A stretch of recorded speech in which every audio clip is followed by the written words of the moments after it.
Usiwe mwepesi wa kukata tamaa katika maisha yako, ila tu kuwa mwepesi wa kumfahamu Mungu na kumtambua. Maisha haya ya dunia utayapitia, utaona mengi. Wakati walikuona hao wanadamu ukiwa chini, walikuwa wanakucheka. Kesho ukiinuka wataanza kukusema ya kwamba ilikuwaje ndiye akafika pale, ilikuwaje ndiye akafaulu.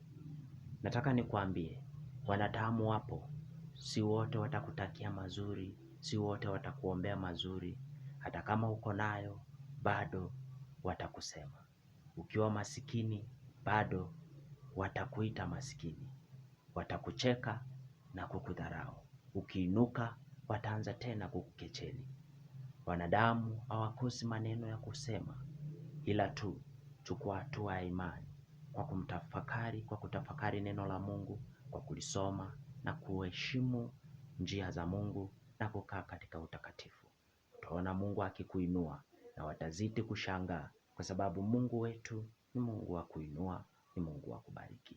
Usiwahi kata tamaa, licha ya kwamba wamekusema mangapi. Songa mbele.